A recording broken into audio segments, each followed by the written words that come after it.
જામનગરમાંથી સગીરનું અપહરણ કરાયા બાદ તેની હત્યા કરવામાં આવી છે। મોહનનગર આવાસમાંથી સગીરનું અપહરણ કરાયું હતું, જેમાં ઠેવા નજીક બે ભાઈના ડુંગર પાસેથી લાશ મળી હતી। ત્યારે પોલીસનો કાફલો ઘટના સ્થળે પહોંચીને વધુ તપાસ હાથ ધરી છે। ત્યારે મૃતકના બે મિત્રો શંકાના દાયરામાં છે। ત્યારે સગીરના મૃતદેહને પોસ્ટમોર્ટમ અર્થે ખસેડવામાં આવ્યો છે। ત્યારે જામનગરમાં ફરી એક હત્યા કરાઈ છે। સગીરનું અપહરણ કરાયા બાદ તેની હત્યા કરવામાં આવી છે। ત્યારે ઠેબા નજીક બે ભાઈના ડુંગર પાસેથી લાશ મળી છે। ત્યારે સ્થાનિક પોલીસને જાણ કરતા પોલીસનો કાફલો ઘટના સ્થળે પહોંચ્યો હતો અને પોલીસે વધુ તપાસ હાથ ધરી છે। ત્યારે મૃતક યુવકની બોડીને પોસ્ટમોર્ટમ અર્થે ખસેડવામાં આવી છે। ઘટના મારા છોકરાને સવારમાં નિશાળે જતો હતો અને અમારા આવાસ કોલોની ગુલાબનગર આવાસ કોલોની મોહનનગર આવાસમાંથી લઈને સીધા બારોબાર વયા ગયા। સીસીટીવી કેમેરા છે એના, ત્યાંથી ને લઈને પાછળના ભાગે આયલો ગયો એ માણસ। ત્યાંથી આયલો ગયો એટલે પછી આખો દિવસ મારા ભેગો ફર્યો। મને કે હાલો હું માથા ગોતાવું તમને। એનો ભાઈબંધ હતો, આવી રીતના ભાઈબંધી કરી અને પછી આ રીતના કર્યું છે। શુભમ પરમાર।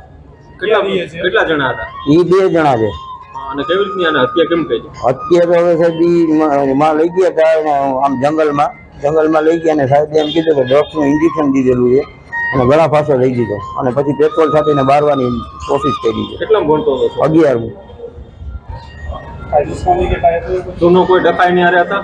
ના, કોઈ જાતના દખલ। રોજ ભેગો ફરવા જતો સાહેબ, હાલતા ગમે ત્યારે ફરવા જાય ને તો એને લઈ જતો। અમે મારે ઘરે ઘણી વાર જમી લેતો એ માણસ, તો આપણે એમ થાય કે કોઈ ભલે એનો ભાઈબંધ છે તો એકાદ વાર જમી આ રીતના કોઈ દી નહીં સાહેબ। એનો હાલતા ચાલતા ઝઘડો કરતા પણ નાનો હોય એ પાછા બીજે દી ભેગા હોય। ખાલી ના કોઈ વસ્તુ નહીં સાહેબ, કોઈ વસ્તુ નહીં સાહેબ। એની હાલ મારા છોકરાનો બીજી રીતે ખોટો ઉપયોગ કરવો છે, સમજ્યા?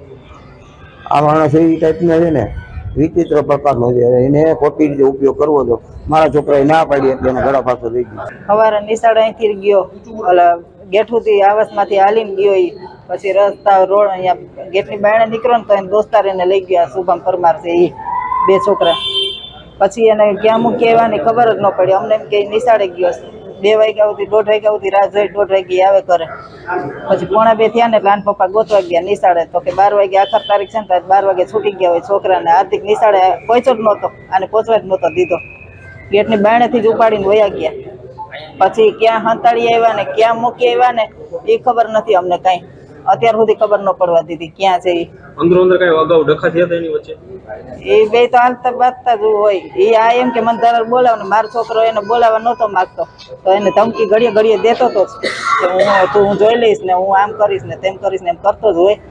ધમકી તો દેતો જ મારા છોકરાને હાલતા। કેવી રીતના મળ્યો છે? હે અત્યારે કેવી રીતના મળ્યો છે?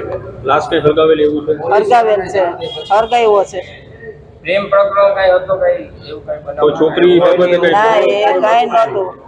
છોકરીનું નામ લેતા ખીજાય મારો છોકરો। છોકરીમાં ક્યાંય નહોતો એ ચક્કરમાં, નહોતી ઘરમાં અમારે માથાકૂટ કાંઈ। અમે કોઈ દી એને અવળો થયો, ઝાપટાઈ મારી નહોતી કંઈ। અત્યારે કેવી રીતના મળ્યો તમને કોને કીધું?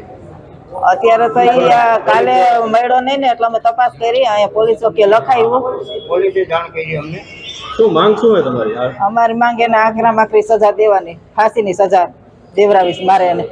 કેટલા ભાઈઓ લઈ ગયા હતા કઈ ખબર છે? કેટલા છોકરા હતા લઈ ગયા? લઈ ગયા તો એ 2 હતા, પછી બીજા કોઈ હોય તો ખબર નથી। શું નામ શું? એ શુભમભાઈ એકનું નામ ને બીજાનું નામ તો ખબર નહીં શું હોય।